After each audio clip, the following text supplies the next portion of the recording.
Once Round the Park podcast 3. Ort. Sorry, I thought I'd add that little bit in.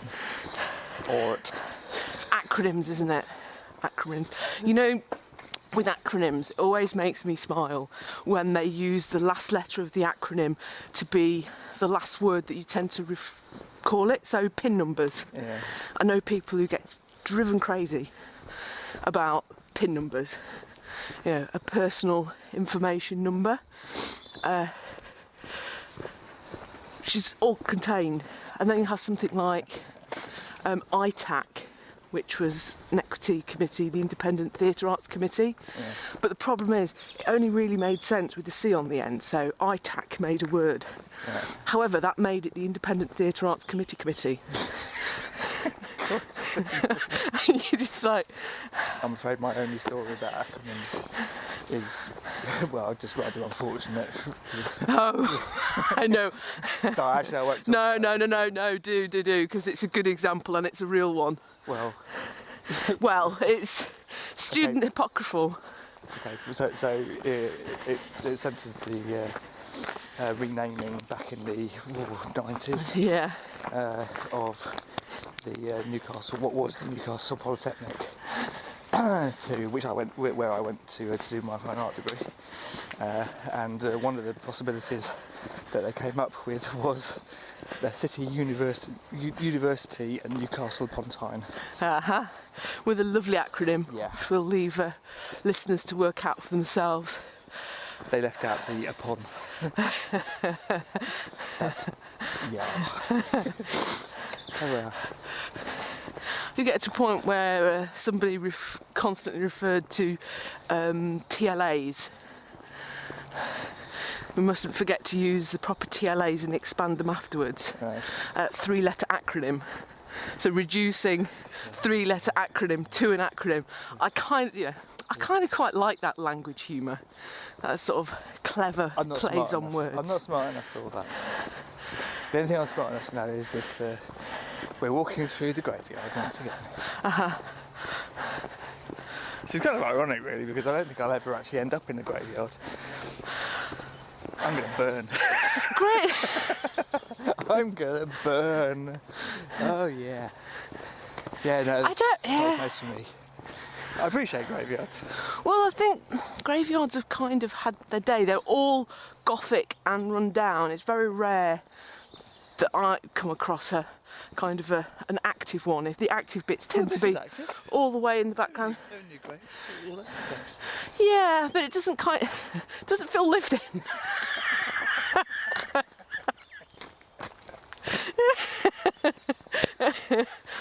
There's nothing I can say that can make that any better or worse.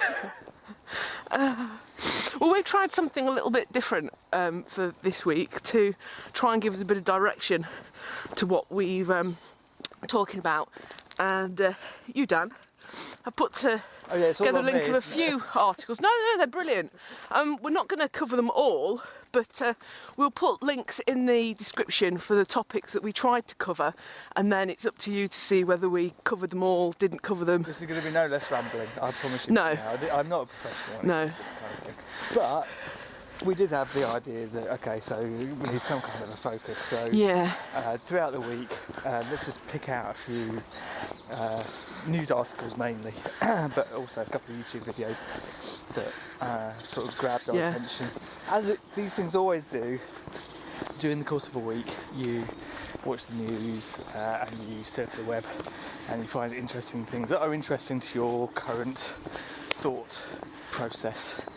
At least that's what I do. You know, these things kind of come out and grab me. So I don't know about you, but we tend to, with BBC articles and YouTube videos, even though we come across them individually, there'll often be a crossover where I'll think, oh yeah, I know that story, I've read that, or there's a YouTube video that I hear playing in the background and go, oh yeah, no, I've had that one.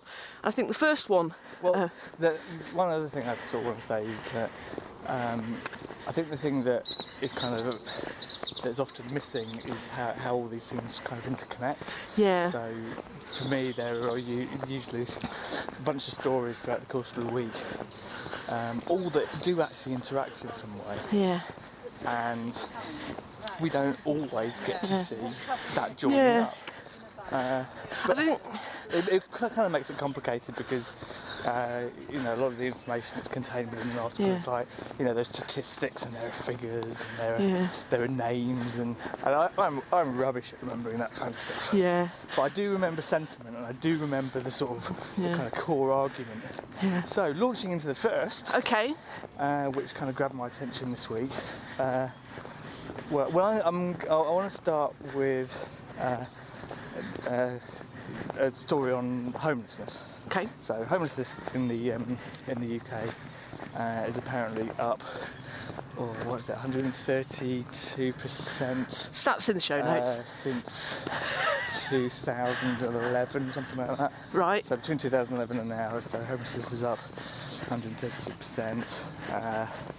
There's been something like a 60% rise in people staying in.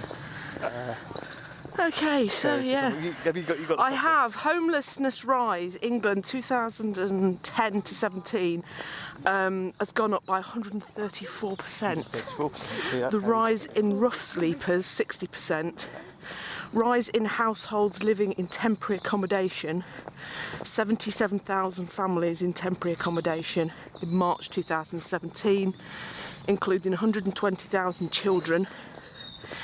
£1.15 billion in council spending on homelessness in 2015 and 16. Shocking figures. Yeah. Now, here's the thing. I know it's difficult to process. It's difficult to process because, one, if you're in a good place in the world, you've got a job, you've got a family, you own your house, or you've got a nice place to live. Last thing you want to be thinking about is anybody that hasn't. Really, all that comes to mind is how much is this costing me in my taxes, or how much is this affecting me when I see, kind of people on the streets. I'm afraid that's kind of what happens. It's kind of, you become a little bit ambivalent to these things when it isn't you. But anyway, having said that, this is possibly a bit unfair to a lot of people because I think people kind of do process that stuff as well. But I think one of the reasons why that kind of struck me this week is that we also have stories telling us that we've got the highest employment rate since the 70s.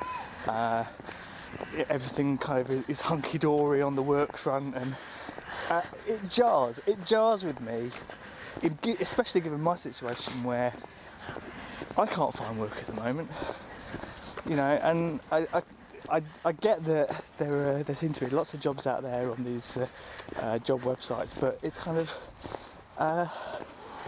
it just doesn't add up to me that if everything is so good, how is it that people are still being made homeless? Yeah. Now I know it's not an easy situation, is it? It's kind of, there are lots of different reasons why people end up becoming homeless. Sometimes it is due to their own actions, but very often it is due to circumstances completely beyond the control of the individual. And whatever those circumstances are, I personally I can't allow myself not to be touched by the thought of, what if that was me? What if I was the one who lost everything?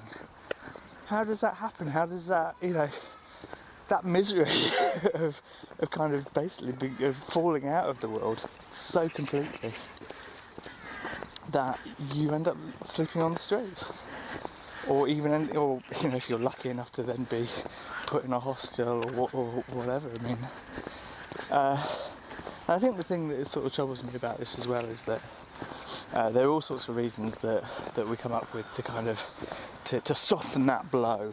Statistics are a classic one where as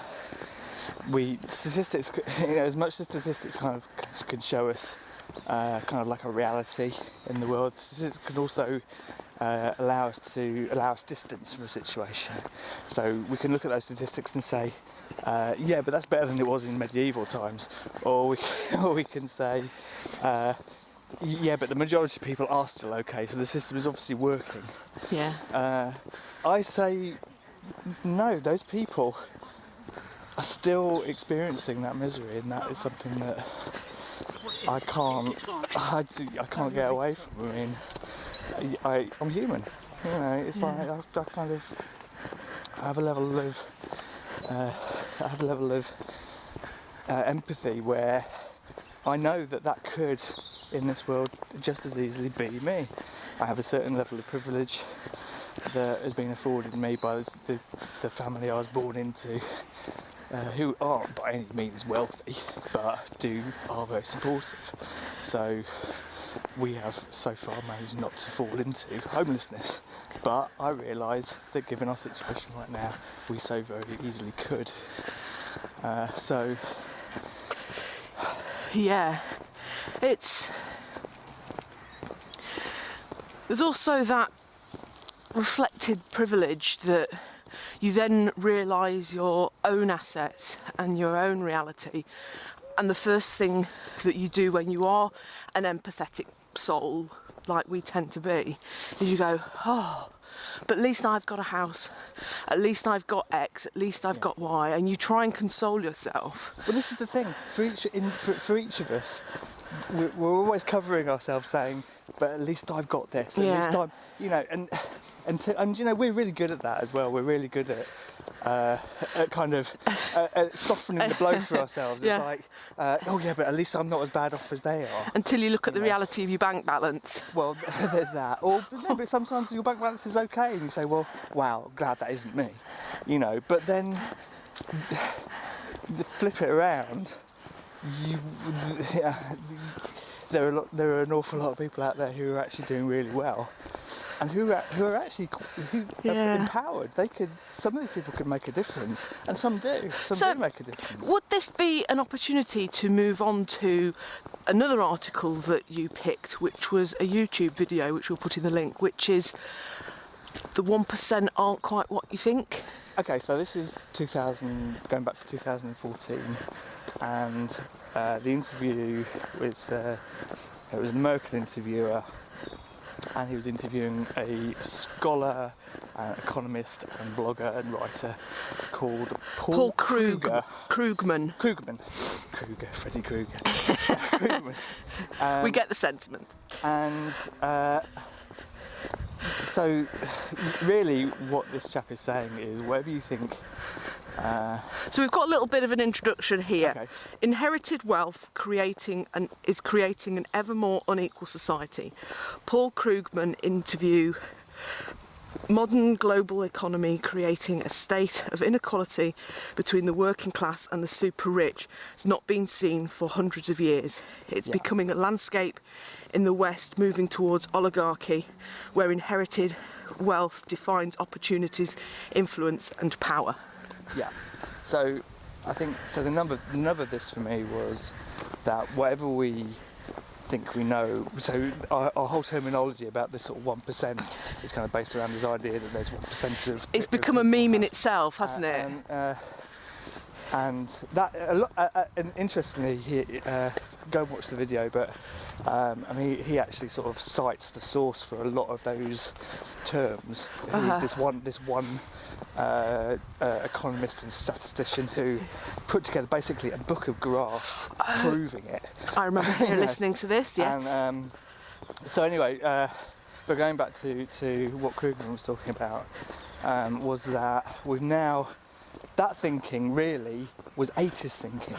This is what he's kind of like saying. Now we've moved on to a state where a lot of that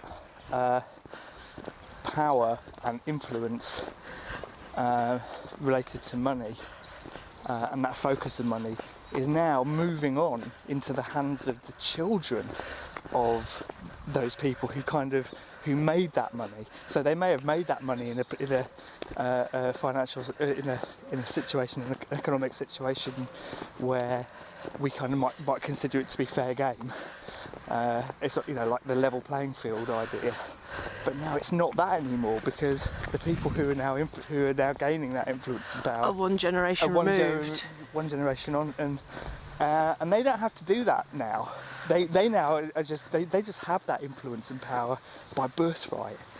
And his argument is that, so Krugman's argument is that this is now, we're now moving into oligarchy territory, where these are now whole kind of institutions, family institutions, where so I've heard oligarchy often gets referred to don't ask me that Russian. question. No, it might not be that scary, and if not, maybe someone who watches it can comment in below. Okay.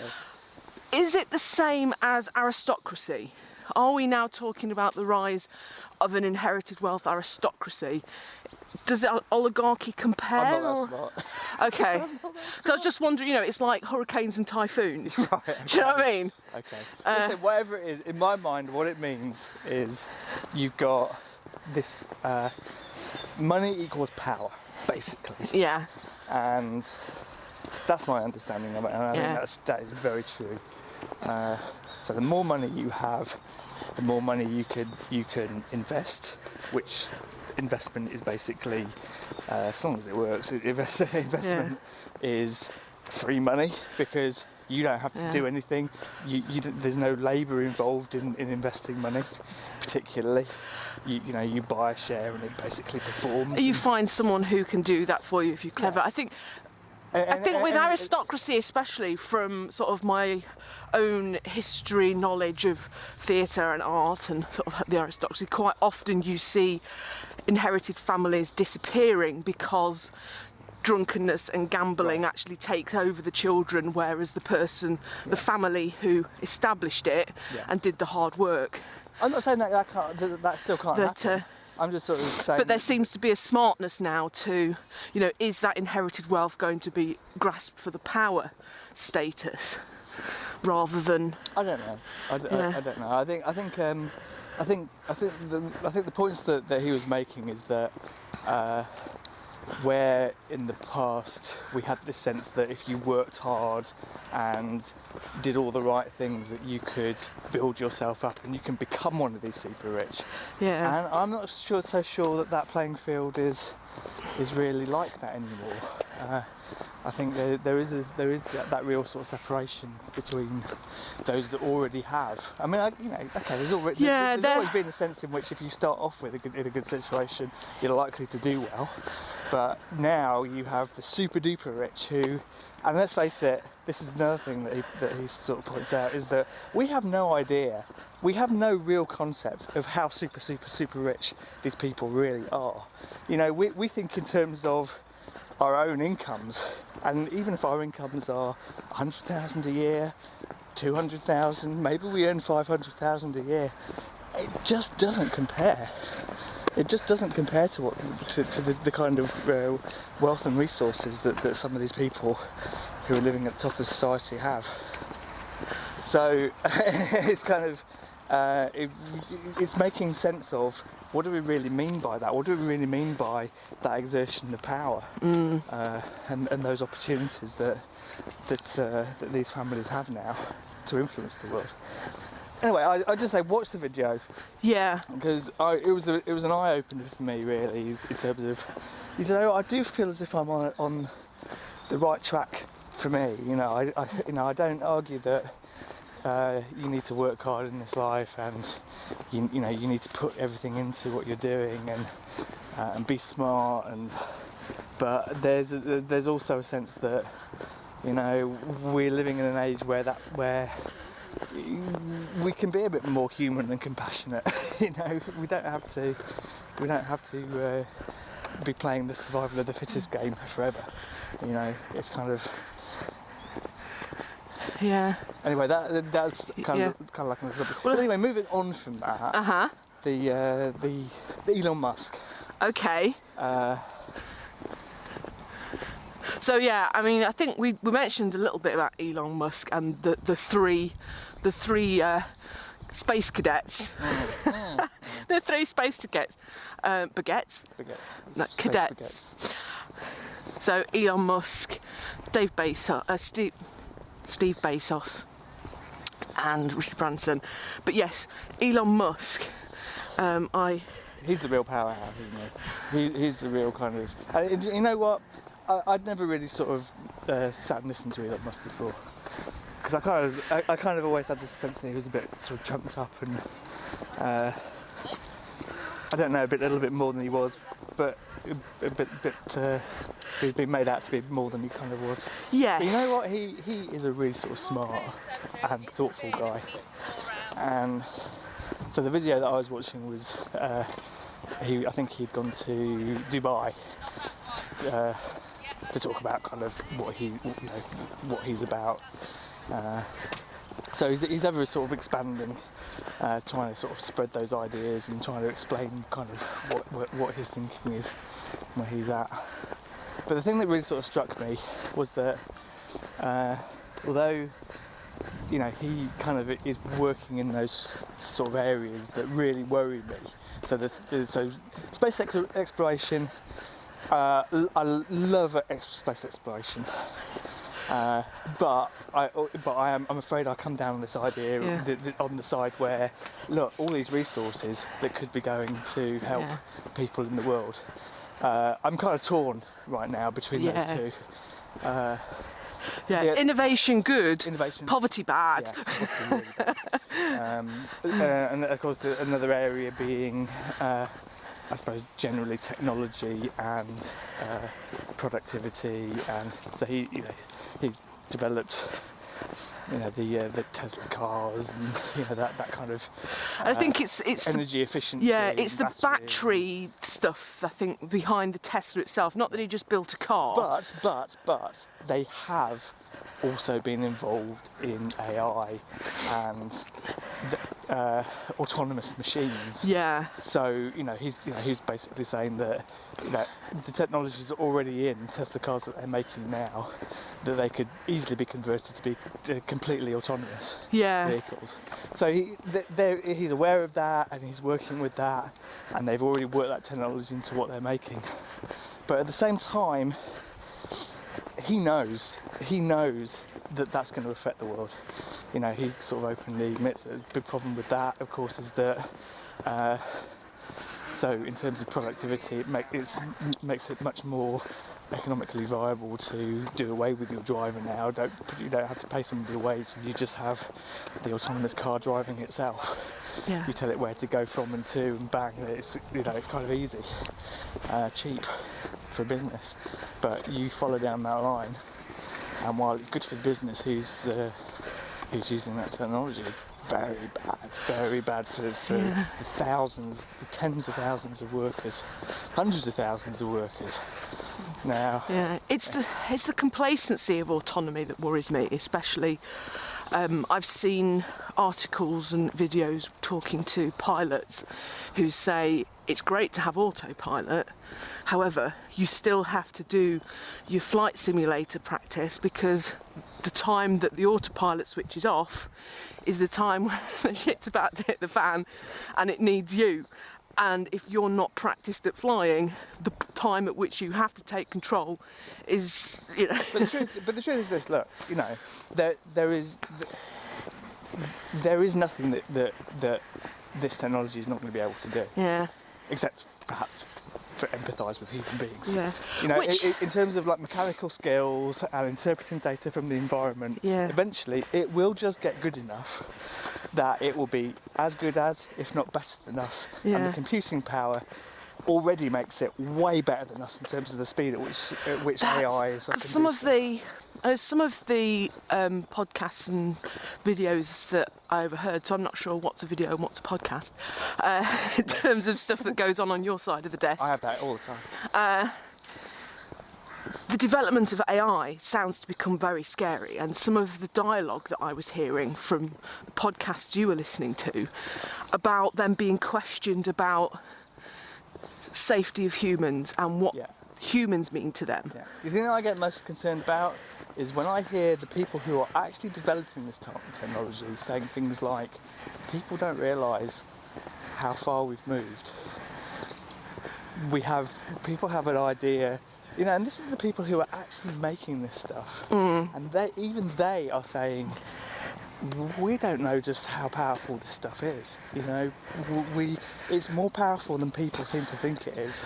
And there have been a few, we don't want to let the genie out of the bottle kind of thing, because once it's out, it's out. You see, you're dealing with people who are, we've got mixed ideas about sort of what we're trying to do with this stuff. Do we just want to make money? Do we want to make the world better somehow? You know, do we want to increase productivity? All this kind of stuff, and not always asking those questions as to, but what other effects could this have? You know, and so this is where my Luddite tendencies sort of come in. Is that I would quite happily sort of say, well, do you know what? Let's kind of leave that genie in that bottle, you know? It is, I mean, the augmentation of our reality I find really interesting, because technology has the capacity to enhance us, but I think it's important to know what is being enhanced and what your inherent ability is. I mean, being able to stay in touch with people that aren't in our immediate circles, and yet that appreciation and constant attachment to technology to some is seen as addiction. Now I know this isn't in the list, but we also listened to what was claimed to be the best internet talk of all time, or something about the millennials. That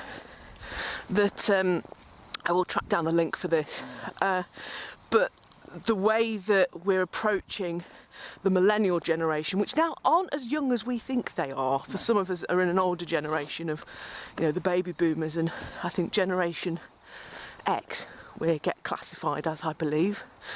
The newer generation coming up is what's been classified as Generation Z. So no, that's a whole different psychology thing of how those numbers. But anyway, but millennials, mid-80s to 2000 essentially is the gap. Yeah, and how they're becoming poorer and poorer at making the old type of connections, which I always assumed would just be developed at school, and that wouldn't be something that was. But anyway, but these are kids who are accused by like mainstream business and employers as being entitled, not necessarily lazy, but lacking the kind of focus of they don't feel. They don't ever feel to be fulfilled by what they're doing, and they don't have like the long-term goals. So there are lots of criticisms the mainstream business has. Oh, and impatience. You know, they're always impatient. Well, but as this guy was saying, that's how they were brought up. They were brought up to be told that they're special. They were brought up to be told that they can have what they want now. You know, and this is kind of what this guy was saying is, it's not their fault that they were brought up that way. And in some ways, it's business now that really has to sort of deal with that, and really has to. You can't just try and force these people to fit into your old model. You've got to change your model of thinking. And it is, isn't it? I mean, it's very nice to be able to say in this, you know, in this age that the world is your oyster and you can do anything you like, and that positive affirmation to our children is really important. But I think we forget that that's what they hear. They haven't got your reasoning of why you're choosing it as a positive affirmation, so that's all they believe. And I think also I just kind of think that a lot, I mean, I feel this myself. I feel like I'm living in a world that is that it has, you know, in the Western world, right, I do kind of, and more globally, I do just feel as if we've kind of lost our way in terms of, if everything is just so focused on making money, economy, personal gain, it's like, you kind of, well, what about the human bits? You know, okay, we've covered the survival bits, that's kind of, you know, that's the bit where, you know, the making money is kind of important, but, you know, what about, you know, kind of all the other potential that we have, you know, which is kind of why you sort of feel That's why I think kind of encouraged by people like Musk who sort of come along and kind of say, well, no, we can do more than this. We can. I think it's where a lot of people who have a creative soul of some kind see the importance of art and culture.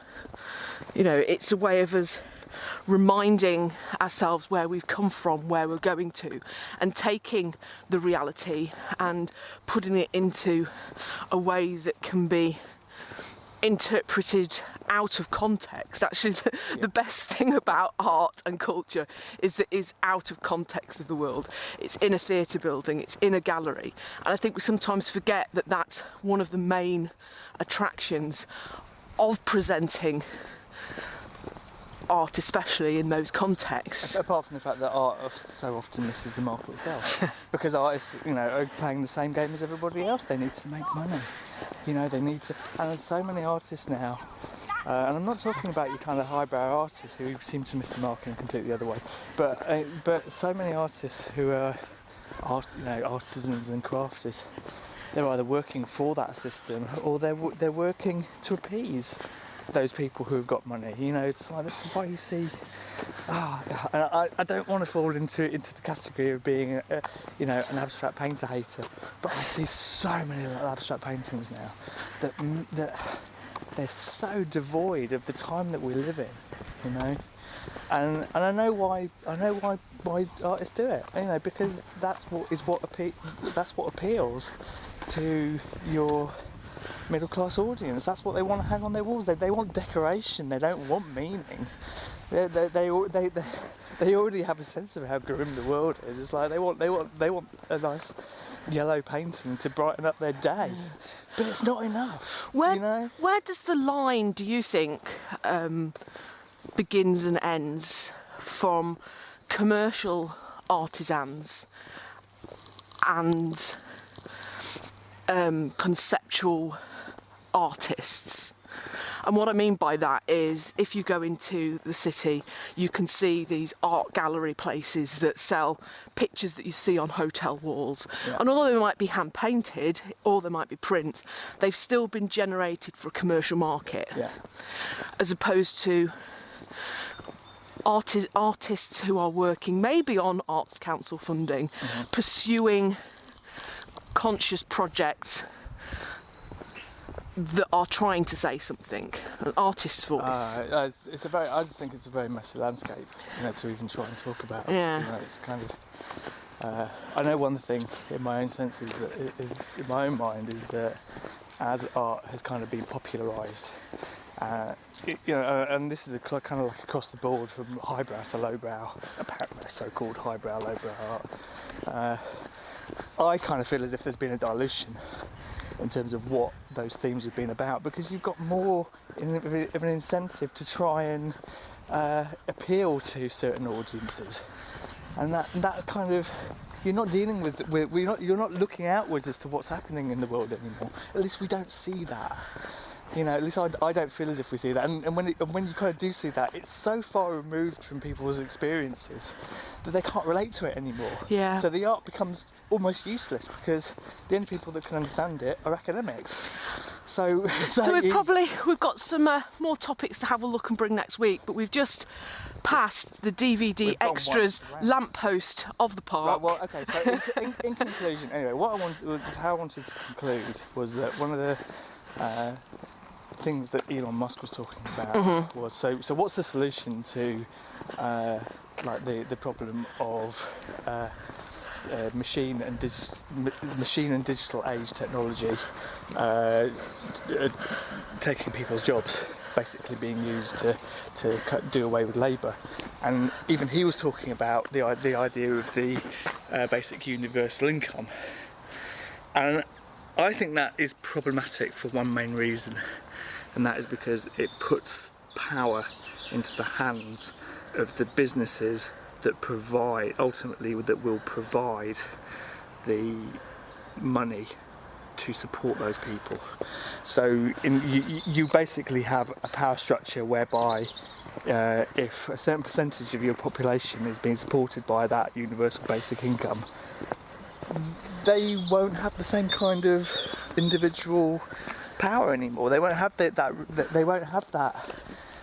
even if they have the right to vote, the real power will be in the leverage of the companies who provide the money to support, politically.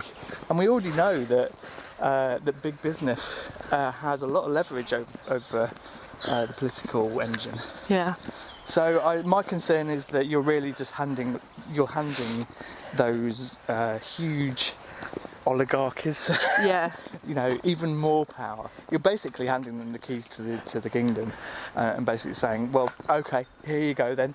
We're your serfs. Cool. Well, that's us for this week. And the bit at the end of videos, we need to ask people to subscribe.